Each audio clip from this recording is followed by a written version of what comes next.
Sa atong unang pagbasa, si San Pablo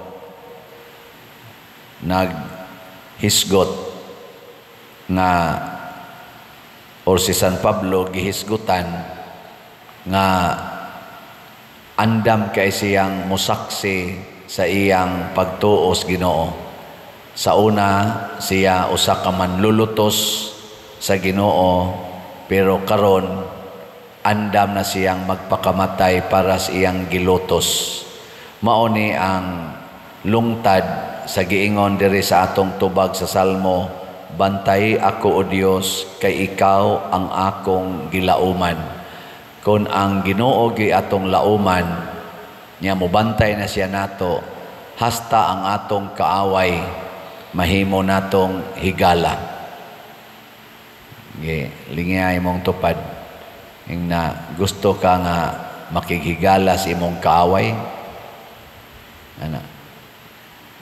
Nya kung ang imong kaaway ang imong bana, ing nang Ginoo, "Bantay ako o Dios, kay ikaw ang akong gilauman." Ayaw laom dito sa imong bana or sa imong asawa, dito sa Ginoo.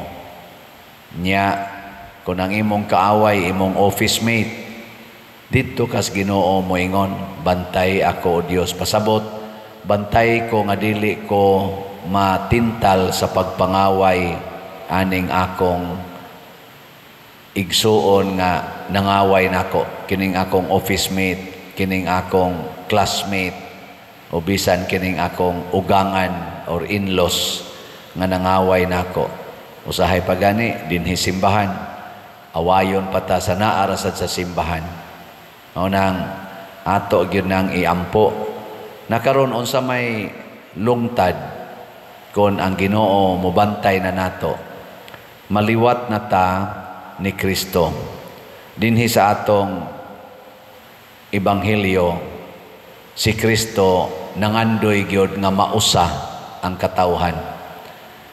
Kita di ay kon mohingkod na ning atong pagtuo, dili na ta makig-iyahay. Ang ato ng effort, ang atong paningkamot nga mausa na ta. Nya unsaon man pagkausa, alagara nato ang tanan, apil na ang atong kaaway. Muna si Jesus, niingon siya diri, "Wa ko magampo sa kalibutan, nagampo ko kanila nga mituo."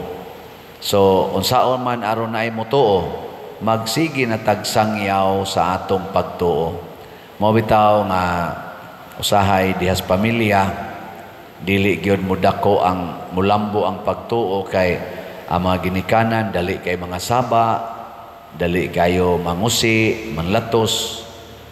Okay ra unta na, basta naa ginang magrosaryo kada adlaw, musimba gyud kada Domingo, nya naa nang pagpasayloay, naa ang pagdinawatay sa usag-usa. Kay mao man na ang bungas pagtuo, maliwatan ni Kristo ug nagkinahanglan kay taana karon. So ato sang iyampo ang ato mga leaders sa simbahan ug sa gobyerno, labi na gyud dinhi sa atong nasod, nga kanabitang pagpasaylo, pagdinawatay, dili pagkompetisyonay, dili pagdinautay, mao na unta ginay muhari kay mao ginay sinugdanan sa nindot kaayong kaugmaon. Ngilingay mong tupad ing na andam ka makighiusa sa imong kanang gasigig daot ni moron, na andam ka makighiusa.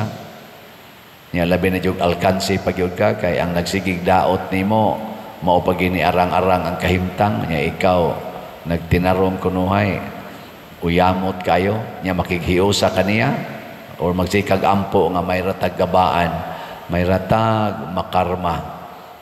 Ayaw gyud ana.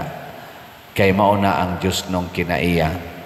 Muna si San Bonifacio, ang atong martir, obispo ni siya, pero gasigi ra gid siya og higugma og paningkamot nga mahiusa ang simbahan.